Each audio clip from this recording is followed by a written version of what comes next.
Roadway, a manual to self సూచనలు లేదా సమాచారాన్ని అందించే స్వీయ శోధన సాధనం. ఎడ్యుకేషన్, పేరెంటేజ్, మెటీరియల్ ఎక్విజిషన్ అదే విద్యని అభ్యసించటం, అంటే ఏదైనా చదువుకోవటం, డిగ్రీలు సంపాదించటం. పేరెంటేజ్ పెళ్లి చేసుకోవటం, పిల్లల్ని కంటం, ఆ పిల్లల్ని పెంచటం. మెటీరియల్ ఎక్విజిషన్ ఇల్లు కట్టుకోవటం, ఆస్తి సంపాదించుకోవటం, పొలాలు కొనుక్కోవటం, ఇంట్లో వస్తువులు కొనుక్కోవటం. Are socially significant. ఈ భౌతిక సముపార్జన అంతా సామాజికంగా ముఖ్యమైందే. But never existentially significant. కానీ అస్తిత్వపరముగా ఎప్పుడూ ముఖ్యమైనవి కాదు. అస్తిత్వపరముగా ఎప్పుడూ ముఖ్యమైనవి కాదు.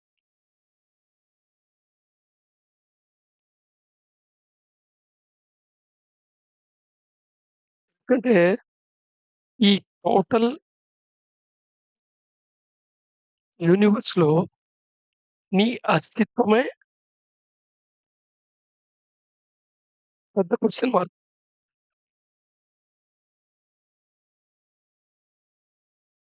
ఈ ఎంటైర్ యూనివర్స్‌లో జరుగుతున్న యాక్టివిటీతో నీ ఇండివిడ్యువల్ యాక్టివిటీ ఏదైతే ఉందో మెటీరియల్ ఎక్విజిషన్ దాన్ని నువ్వు లైఫ్ అంటుంటావు గదా! దాని యొక్క సిగ్నిఫికెన్స్ ఏంటి? నీకు సిగ్నిఫికెన్సే. సమాజానికి సిగ్నిఫికెన్సే. కానీ ఎగ్జిస్టెన్స్‌లో ఒక భాగంగా నువ్వున్నావా? నీ దావన నువ్వున్నావా? సో, జ్ఞాపక శక్తిపై ఆధారపడిన తెలివితేటలు అద్భుతమైన సాధనమే. The intellect which is based on memory is wonderful tool. అయితే కేవలం సమాచారాన్ని అందించగలదు. పరివర్తన చెందించలేదు. సో, ఈ ఇన్ఫర్మేషన్ ఇవ్వగలదు. కానీ ట్రాన్స్‌ఫర్మేషన్ ఇవ్వలేదు. ట్రాన్స్‌ఫర్మ్ చేయలేదు. అందుకనే information without clarity is a disaster అంటారు. ఇన్ఫర్మేషన్ కేవలం ప్రేరణ కలిగించొచ్చు. కానీ ట్రాన్స్‌ఫర్మేషన్ అనేది ఆ ఇన్ఫర్మేషన్ ఏదైతే ఉందో అది నాలెడ్జ్ కింద, అండర్‌స్టాండింగ్ కింద, అవేర్‌నెస్ కింద మారినప్పుడే పరివర్తనకి సహకరిస్తుంది. సో, ఏవైతే తెలివితేటల పరంగా జ్ఞాపక శక్తి మీదే ఆధారపడిన తెలివితేటలున్నాయే సోషల్ సక్సెస్‌కి పనికొస్తాయి. మెటీరియల్ వరల్డ్‌లో సక్సెస్‌కి కొంతవరకు ఉపయోగపడతాయి. కానీ పరివర్తన మటుకు చెందించలేదు. నిజానికి అసలు ఎడ్యుకేషన్ అంటే ఏమిటి? బిహేవియరల్ చేంజ్ అంటారు. ఒక సమూలంగా ఓ పరివర్తన చెందటాన్ని ఎడ్యుకేషన్ అంటారు. కానీ ఎడ్యుకేషన్ కేవలం ఎంత గుర్తుంచుకున్నావు, ఎంత గుర్తుంచుకొని పరీక్షలో రాయగలిగావు అనే దాని వల్ల నీకు మార్కులొస్తాయి. ఆ మార్కులు చూసి నీకు ఉద్యోగం వస్తుంది. ఆ ఉద్యోగంతో నీకు సోషల్‌గా, సామాజికంగా బతకడానికి కావాల్సిన వనరులు సమకూర్చుకోగలుగుతావేమో. కానీ నీలో ఏమన్నా పరివర్తన చెందిస్తుందా? పరివర్తన చెందించదు. అలాగే స్క్రిప్చర్స్‌లో చెప్తున్న విషయాలు, ఫిలాసఫీసు, థియాలజీసు ఈ నాలెడ్జ్ కూడా అంతే. జ్ఞాపక శక్తి మీద ఉండి ఆధారపడి ఉంటే పెద్ద ఉపయోగం లేదు. కానీ వాటిని వాడుకొని డబ్బులు కూడా సంపాదించొచ్చు. బిజినెస్ కూడా చేస్తున్న వాళ్ళు ఎంతమంది లేరు? కానీ అవి ఏమన్నా పరివర్తన చెందించాయా? నీలో ఏమైనా ట్రాన్స్‌ఫర్మేషన్ తీసుకొచ్చాయా? అనేది దేని మీద ఆధారపడుతుంది? ఆ సమాచారం జ్ఞాపకంలో ఏదైతే ఉందో సమాచారం, అది నీ యొక్క రెస్పాన్స్‌కి బేస్ అయినప్పుడే. అంటే నువ్వు ఎలా ఆలోచిస్తావు? ఎలా ప్రవర్తిస్తావు? అనే దాని మీద ఆధారపడి ఉన్నప్పుడే. అంతేగాని ఆ ఇన్ఫర్మేషన్‌ని నువ్వు ఎలా వాడుకుంటావు బట్టి కాదు.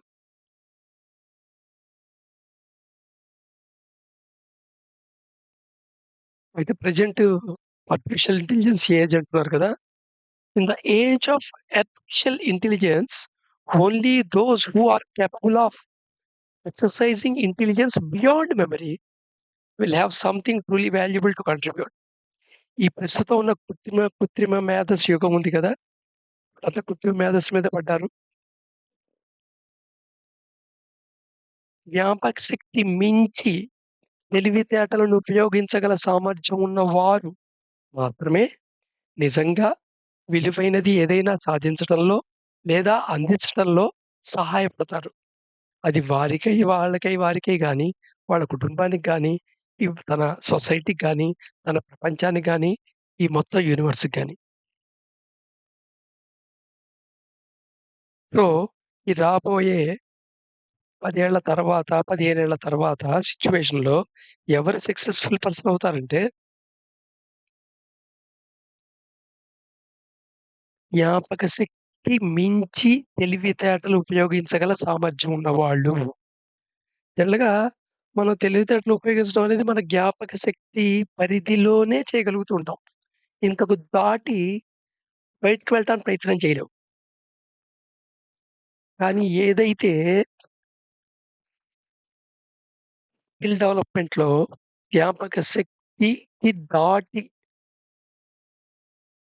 తెలివితేటలు ఉపయోగించే అవకాశం ఉందో, ఆ ఫీల్డ్స్‌లోనే ఆ మార్గంలో ఉన్నవాళ్ళు మటుకు సక్సెస్‌ఫుల్‌గానే వెళ్తున్నారు.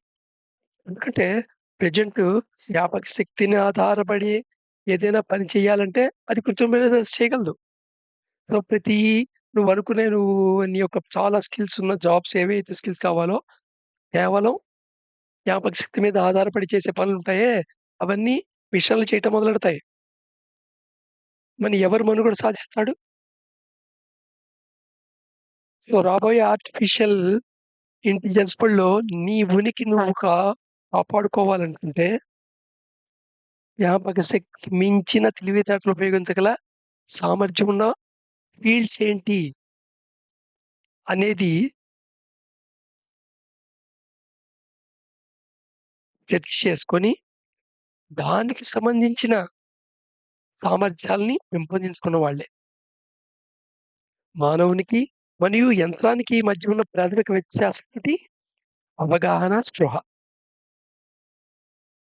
ఒక మిషను సెన్స్ చేయగలుగుతుంది. పర్సీవ్ చేయలేదు. పర్సెప్షన్ వేరు, సెన్స్ వేరు.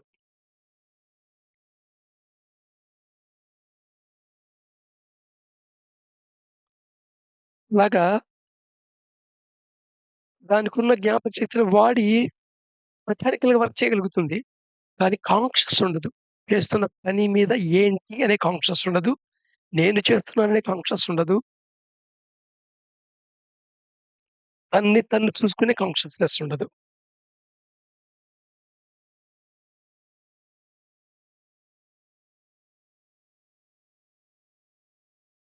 మళ్ళా రేపు కంటిన్యూ అవుతాం.